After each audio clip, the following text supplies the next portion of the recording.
Both Half-Life and Half-Life 2 spawned their own ecosystems of mods that would later become standalone games.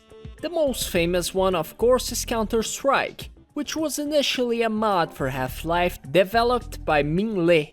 He was looking for a game developed on the Gold SRC engine to create the mod, and Half-Life setting proved to be ideal for his concept of a game of terrorists versus counter-terrorists. The project gained attention online, with Valve eventually taking interest in it. When Valve learned that Lee was working at Barking Dog Studios, they asked the studio to help in the development of the game, intending to fund and buy the IP. In 2000, Counter-Strike was released, and the rest is history. Counter-Strike became so big that it became its own franchise, and it's easy to forget that it all started with a simple mod.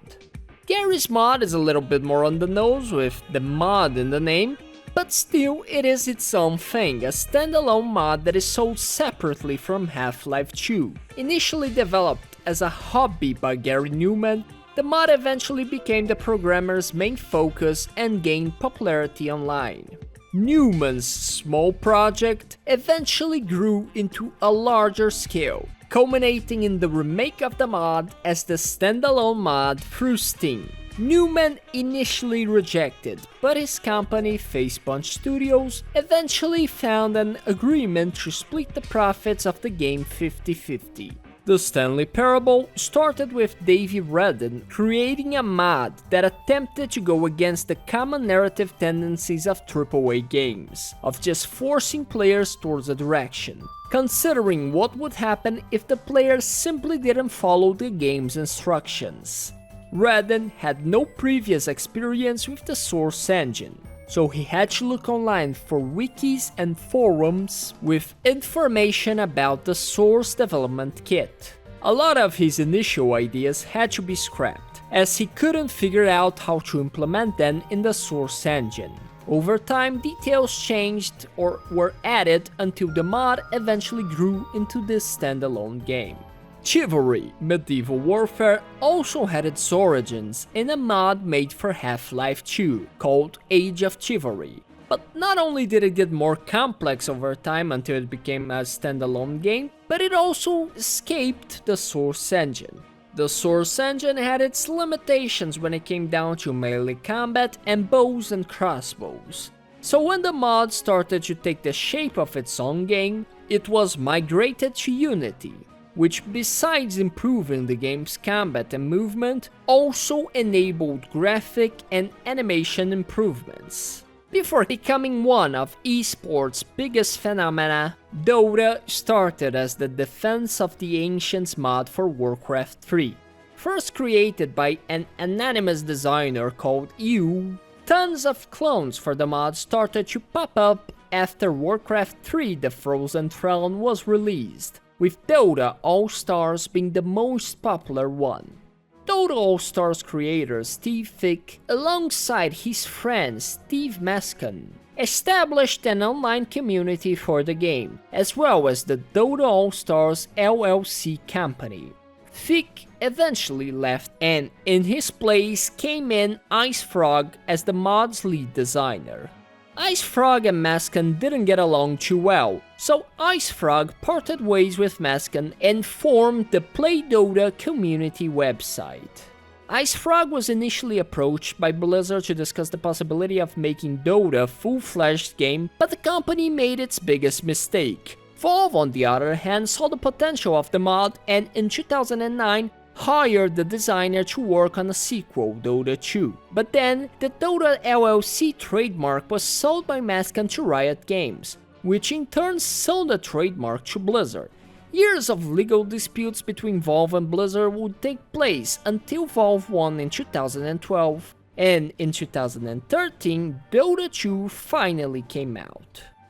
From Dota 2, a group of Chinese developers called Roto Studios created a mod called Dota Auto Chess. Inspired by Mahjong and the Warcraft 3 mod Pokemon Defense, Roto Studios came up with the idea for the game, where 8 players would be able to assemble a team of Dota heroes, all at the cost of gold, to then have their board face against opponents' boards in automated battles.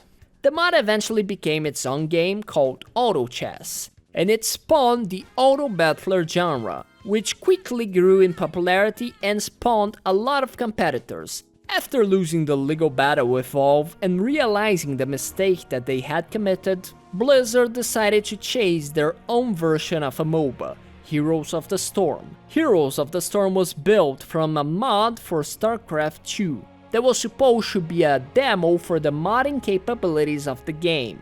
As time went on, it kept getting polished until reaching the state of its release as a standalone game. But it's funny that their response to messing up and losing the Dota trademark was to make a MOBA mod of StarCraft 2 instead of Warcraft 3. Times change, as they might say. And Heroes kind of missed its timing window. I'll not go too in depth on it, because I made this video that talks specifically about Heroes of the Storm. Arma 2 is a realistic combat simulator that was decently popular on its own, but ended up being completely overshadowed by its mods. Most players didn't buy Arma 2 for its base game, but mostly for its mods. DayZ was one of these mods, which single-handedly boosted Arma 2 sales on Steam to the point that it stayed as a top seller game for 7 weeks straight after the release of the mod, with it getting 1 million players within its first 4 months of its release. Dean Hall had the idea to create the mod inspired by his experiences during survival training in the jungle during his service in the New Zealand Army. He considered the mod to be an anti-game, due to the realistic aspects that went against balance and would be frustrating for players. If only he knew. Bohemia Interactive decided to make the mod a standalone game, with Hall as the project lead. The game was supposed to be released in 2012, but then got delayed to 2013, but it wasn't complete yet, so they decided to release it as an early access game. It wasn't until 2018 that the game was released in a finished state. It took so long for it to be released that by the time that it came out, DayZ already had a mod of it become its own standalone game. Action is coming! PlayerUnknown Battlegrounds had its origin as a mod of a mod.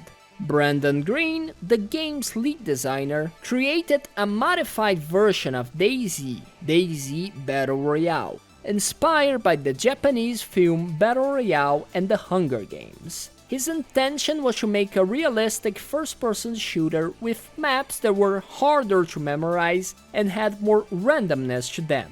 By the time DayZ became a standalone title, Green moved the project to Arma 3, and his project started to catch the interest of game studios, including Bluehole. In 2017, PUBG was released, and, along Fortnite, was one of the games responsible for the craze for Battle Royale games. Skyrim is one of the games with the most mods ever. If you go to Nexus Mods, you can find a wide variety of mods that can change the game's experience completely. There are quite a few that add a lot of areas and quests that don't exist in the base game. If anything, I'm surprised there aren't a lot of standalone games that started off as Skyrim mods, because Skyrim feels like an engine at this point.